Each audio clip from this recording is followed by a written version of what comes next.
లోపల ఒక 40 మంది, వేలాడుతూ ఒక 10 మంది, పైన ఒక 10 మంది. ఈ డ్రైవర్ రాముడికైతే డబ్బులే డబ్బులు అనుకుంటా. కరెంటు, సోలార్ లైట్లు వచ్చినా కూడా ఇప్పటికీ కిరోసిన్ దీపాన్ని వాడుతున్నారు. ఎందుకు? ఒక దీపం చుట్టూ ఫ్యామిలీ అంతా కూర్చొని తినడం మీకు కొత్తగా ఉంది కదా. ఫ్రెండ్స్, ఛత్తీస్గఢ్ లోని ఒక ఆదివాసీ గ్రామానికి అయితే వెళ్తున్నాం. వేరే వారు ఎవరైనా సరే ఆ ఊరికి వెళ్ళారంటే వాళ్ళు 30 ఏళ్ళు వెనక వెళ్ళినట్టు ఫీల్ అవుతారు. అలా ఉంటుంది. ఇప్పుడు మేము వెళ్తున్న మార్గంలో అయితే చాలా ప్రమాదంతో కూడి ఉంటది. ఈ వీడియో మిమ్మల్ని నాతో పాటు 30 ఏళ్ళ వెనక్కి తీసుకెళ్తాను. జనాలు కూడా కనిపించారండి. మనం పోతా ఉంటే అస్సలు కనిపించారు. చూడండి ఎంత నిర్మానుష్యంగా ఉందో. ఒక బండి కూడా కనిపించదు మనకు. ఈ సీజీలో పోవడం అంటే చాలా మంది భయపడతారు, ఎందుకంటే నక్సల్స్ ప్రాంతం ఇది. కానీ ఇలా వెళ్ళడం అంటే దగ్గర ఫస్ట్ టైం అయితే ట్రై చేస్తున్నాం. ఇబ్బంది ఉంటుందా ఏముంటుందా అనేది మీరైతే చూడండి. ఓకే, మొత్తం అడవి చూడండి ఎలా ఉందో. ఇటు అడవే ఎంత అద్భుతంగా ఉందో. ఆ అడవి గ్రామానికి చేరడానికైతే మాకు దాదాపుగా 3 గంటల సమయం అయితే పడుతున్నట్టుంది. అక్కడక్కడ హిందీలో రాసిన బోర్డ్స్ అయితే కనిపిస్తాయి. ఇవైతే క్యాంప్స్ అన్నమాట. ఇగో చూస్తున్నారుగా, ఆదివాసులు కొంతమంది అయితే నడుచుకుంటూ పోతున్నారు. ఇక్కడ ఆటోలు, బస్సులు అయితే ఉండవండి. ఎంత దూరమైనా నడుచుకుంటే వెళ్లాల్సి ఉంటుంది. ఇది చూస్తున్నారా, మట్టి రోడ్డు. కొన్ని చోట్ల సిమెంట్ రోడ్లు, కొన్ని చోట్ల తార్ రోడ్డు, కొన్ని చోట ఏమో మట్టి రోడ్లు. చూడండి ఫ్రెండ్స్, సౌండ్ అయితే ఎట్టొస్తుందో పక్షులది. ఎంత స్వచ్ఛంగా వస్తుంది కదా. నిజంగా ఎంత అద్భుతంగా ఉంది కదా ఈ అడవి.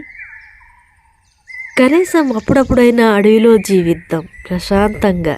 ఎందుకంటే మనం అడవిలో నుంచే వచ్చాం కాబట్టి. కదండి. ఇదిగో చూస్తున్నారా, ఇలాంటి ఇల్లే ఉండేది మా చిన్నప్పుడైతే.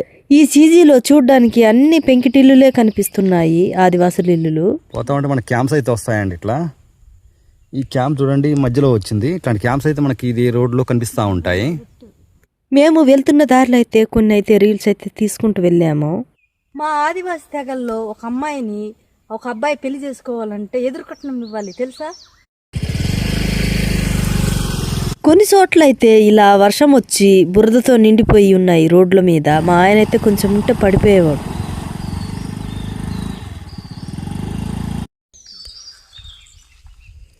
వెళ్తున్న దారిలో అడవి నేరేడు చెట్లు అయితే కనిపించింది. పండ్లు అయితే బాగా కాస్తుంది.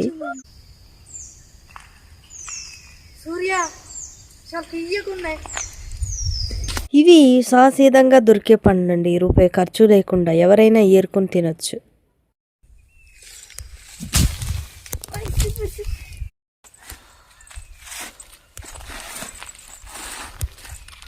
వీటి కోసం వెళ్ళాను ఫ్రెండ్స్. వీటి కోసం వెళ్ళేసరికి సరే ఇవి ఎంతో హెల్త్ కదా, అందుకే వాన వచ్చిన బురదున్నా వెళ్ళాను వీటి కోసము. చూడండి కాళ్ళకి ఎట్లా ఉంటుంది, పేరెత్తుంది, నడవడం కష్టమైంది. చూడండి, రాత్రి వచ్చిన గాలి దుమారానికైతే కరెంటు తీగలైతే కిందికి వేలాడ పడిపోయి ఉన్నాయి. ఇక్కడ ఎలాంటి హెచ్చరిక బోర్డులు కూడా లేవు. చుట్టుపక్కల గ్రామాలు కూడా కనిపించట్లేదు, మనుషులు కూడా కనిపిస్తలేరు. ఇంకో వింతైన విషయం చూపించనా అడవిలో. ఈ రోడ్డు పక్కన ఒక వింతైన బస్ స్టాప్ అయితే ఉందండి.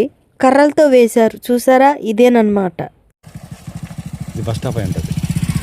రోజుకొకసారి వచ్చే బస్ కోసం అయితే ఇక్కడ కూర్చుంటారండి. సీజీ అడవుల్లో ఇవే బస్ స్టాపులు అన్నమాట. కొన్ని చోట్ల అయితే నడవలేనంతగా బురద అయితే ఉందండి. ఎందుకు వచ్చాంరా ఈ దారికి అన్నట్టుంటది. ఎడారిలో నీళ్లు దొరికినట్టు ఈ అడవిలో సెల్ టవర్ చూడండి. ఈ సమాధులు ఎవరియో తెలుసా మీకు? కాల్పుల్లో చనిపోయిన వాళ్ళకైతే ఇట్లా కడతారంట. నేనైతే మొదటిసారి చూస్తున్నాను. చూసారా రోడ్డు మధ్యలో ఎంత పెద్ద బొక్కుందో. చూడకుండా చీకట్లో దిగారనుకో ఇంక కింద లోకానికి వెళ్ళిపోవాల్సిందే. మా పక్కనే ఉన్న తూముల్లో ఒక పిల్లోడైతే దాక్కొని ఉన్నాడు చూడండి. ఆదివాసి పిల్లలు అయితే కొత్తగా ఎవరైనా కనపడితే భయపడతారు.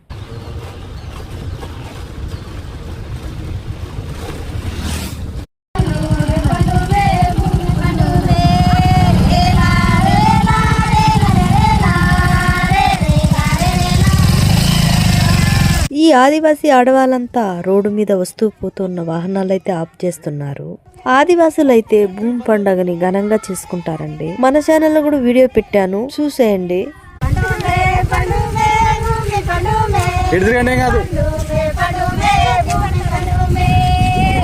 రీల్ పెట్టేద్దాం. చూడండి టాటా మ్యాజిక్ మీద ఎలా ఎక్కి వస్తున్నారు. వీళ్ళకి సరైన రవాణా సౌకర్యం లేకపోవడం వల్ల ఇలా ఎక్కి వస్తారనమాట. మీరు మొదటిసారి చూస్తుంటే మీకు వింతగా అనిపించవచ్చు, కానీ వీళ్ళకి ఇది అలవాటే. ఈ గుంతల్లో బొక్కల్లో ఎవరైనా బండి మించి రాలి పడతారేమో, నాకైతే భయంగా ఉంది. లోపల ఒక 40 మంది, వేలాడుతూ ఒక 10 మంది, పైన ఒక 10 మంది. ఈ డ్రైవర్ రాముడికైతే డబ్బులే డబ్బులు అనుకుంటా. ఇదేనండి ఆదివాసీ గ్రామానికి పోవాల్సిన దారి. మనమైతే రావాల్సిన ఇంటికైతే వచ్చేసామండి. ఈ ఇంటికి రావడం కోసమే అడవిలో అంత ప్రయాసపడి వచ్చుండేది. ఫోన్లు కరెంటు ఏమి తెలియదండి వీళ్ళకి. అందుకే మేము వచ్చే విషయం కూడా వీళ్ళకి అసలు తెలియని కూడా తెలియదు. చూడండి ఇల్లు ఎలా ఉందో, భలే ఉంది కదా ప్రశాంతంగా. ఈ ఊరుకు ఆనుకునే గోదావరి అయితే ఉంటుందండి. ఈ గోదావరిలోనే మేము క్యాంపింగ్ వీడియో కూడా చేసామండి. గత వారంలో మేమైతే అప్లోడ్ చేసి ఉన్నాం. మీరు చూసున్నారనే అనుకుంటున్నా. ఈ ఊరికి వస్తే చాలు మన పాత రోజులన్నీ గుర్తుకొస్తాయి. ఈ ఊరికి నేను ప్రత్యేకంగా ఎందుకు వచ్చానంటే, పూర్వకాలంలో కరెంటు లేకుండా మనుషులు ఎలా జీవించేవాళ్ళు చూపిద్దామని. ప్రస్తుతం అయితే మన చుట్టూ ఎన్నో రకాల సోలార్ లైట్లు, కరెంట్ లైట్లు ఉన్నాయి. కానీ అవి కూడా లేకుండా దీపం వెలుగుతూనే బ్రతికే కుటుంబాలు, గ్రామాలు ఉన్నాయి. మీకు తెలుసా? రండి మనమందరం మర్చిపోయిన ఒక వస్తువునైతే చూపిస్తాను. ఇదిగో చూడండి, ఈ అన్న అయితే ఒక దీపం లాంతర పట్టుకొని వస్తున్నాడు. నిజమే కదా, మీరు చూసి చాలా కాలం అవుతుంది కదా. కొంతమంది అయితే అసలు చూసి ఉండరు. ఇప్పుడు ఆ దీపపు సీసాలో కిరోసిన్ అయితే పోస్తున్నాడు. నిజానికి కిరోసిన్ ఆయిల్ కూడా మనం మర్చిపోయాం.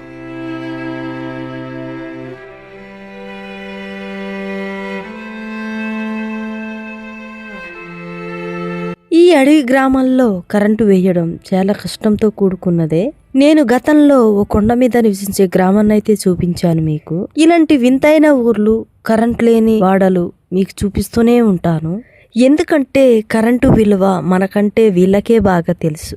అంటే అన్నం దొరకని వాళ్ళకి ఆకలి విలువ తెలిసినట్టుగా.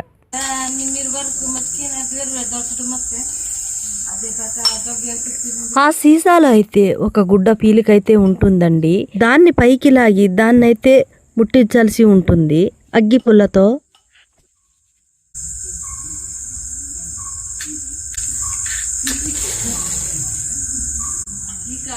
ఈ దీపము రాత్రంతా ఒక కుటుంబానికి వెలుగునిస్తుంది.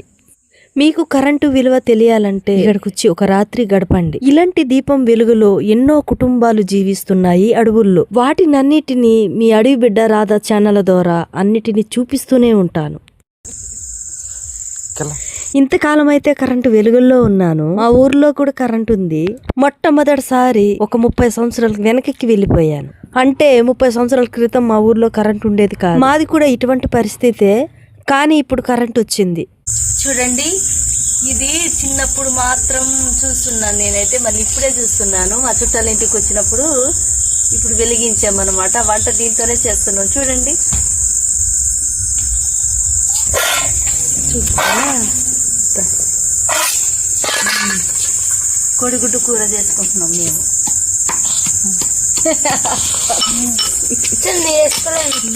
బా స్పీడ్ తక్కువది, మళ్ళా నీ మాట కొంచెం వీడియోస్.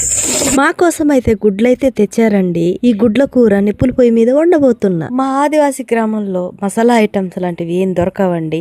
నేచురల్ గా చేసేస్తారు ఉప్పు కారంతో. అయినా సరే ఆ రోజు చాలా బాగునింది కూర. అందరితో కలిసి అలా చేసుకొని తినడం, మా చుట్టాలతో కలిసి.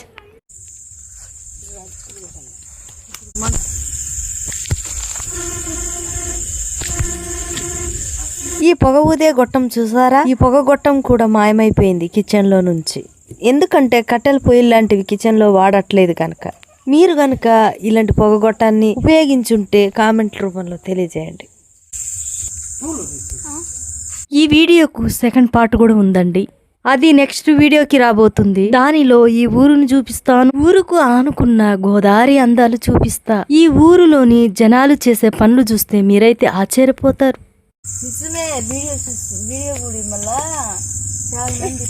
ఈ గుడ్ల కూరనైతే నేను అక్క కలిసి చేస్తున్నాం. టేస్ట్ ఎలా ఉంటుందో చూద్దాం. మా కోరిక మేరకైతే వాకిట్లోనే మంచాలైతే వేస్తున్నారండి. ఎందుకంటే ప్యాను లేకుండా ఉండలేని సమాజం నుంచి వచ్చాను కదా. ఒకప్పుడు మనిషి కొండ గుహల్లో కూడా జీవించేవాళ్ళట. ఫ్యాన్ లేకున్నా గాలి రాకున్నా చక్కటి నిద్ర అయితే పట్టేది వాళ్ళకి. కానీ ఇప్పుడేమో ఒక అర్ధగంట ఫ్యాన్ లేకపోయినా మనిషి బతకలేకపోతున్నాడు. ఇంకో వింతేంటో తెలుసా, ఏసీ లేకున్నా కూడా జనాలైతే బ్రతకలేకపోతున్నారు చలికాలంలో కూడా. అబ్బా, మినుగురు పురుగు ఎలా పిరుస్తుందో చీకట్లో చూడండి. చాలా రోజుల తర్వాత అయితే ఇక్కడ మినుగురు పురుగును చూస్తున్నాను.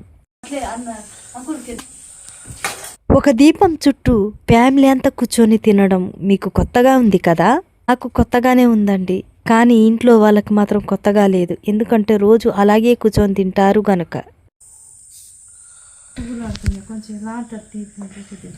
ఈ కిరసనాయిల్ దీపం వల్ల కొన్ని లాభాలు ఉన్నాయి, కొన్ని నష్టాలు ఉన్నాయి. నష్టాలు ఏంటంటే కొన్నిసార్లు ఆ దీపం కాంతి వల్ల పురుగులు కూడా వస్తాయి. చూడండి, ఉదయం అయితే కొంచెం చేపల కూర కూడా వండుకున్నట్టున్నారు. గోదర చేపలు ఇవి. ఇదేమో గుడ్ల కూర. నా వీడియోస్ అయితే మీకు ఎలా అనిపిస్తున్నాయో నాకైతే తెలియదు, కానీ మీ కామెంట్ అయితే తప్పకుండా రాయండి. ఓ కామెంటు, మీరు చేసే షేరు మరెన్నో వీడియోస్ చేయడానికి ఉత్సాహాన్ని అయితే ఇస్తాయి నాకు. చుట్టాలింటి దగ్గర అయితే చేపల కూరతో పాటు గుడ్డు కూర కూడా తినబోతున్నా. మీరెప్పుడైనా చేప గుడ్డు కాంబినేషన్ ట్రై చేశారా? అప్పుడప్పుడు ఇలాంటి వింతలన్నీ జరిగిపోతా ఉంటాయి మా దగ్గర. అందరం పాకెట్లో అయితే పడుకుంటున్నాం. బయట అయితేనే చల్లగా ఉంటుంది. మాతో వచ్చిన మా అక్క వాళ్ళ పాప అయితే బయటే నిద్రపోయింది. టీవీలు సెల్ ఫోన్లు ఉండవు కాబట్టి త్వరగా నిద్రపోతారు ఇక్కడ. ఇప్పుడైతే 7:30 అవుతుంది ఫ్రెండ్స్. మేమైతే పడుకునేసినాము.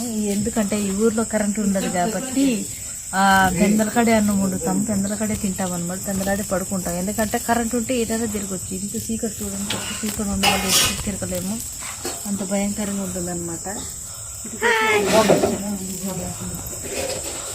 చూడండి, లోపల చూస్తున్నారుగా, అలాంటి లాంతలతో మేము బతకాల్సింది. వీడియో చివరికైతే వచ్చేసాం మనం. నా నెక్స్ట్ వీడియోలో అందమైన గోదావరిని, ఈ ఊర్లో చేసే పనులన్నీ మీకు చూపిస్తాను. నిజంగా ఇలాంటి ఆదివాసి గూడాలు చాలా తక్కువ ఉంటాయి. బట్టలు కూడా గోదాట్లో ఉతుకుతారు వీళ్ళు. వీళ్ళకి కావాల్సిన వంట నూనె అయితే వీళ్ళే తయారు చేసుకుంటారండి. ఈ ఊరి ఆదివాసి జీవన విధానాన్ని నెక్స్ట్ వీడియోలో నేను దగ్గరుండి చూపిస్తాను.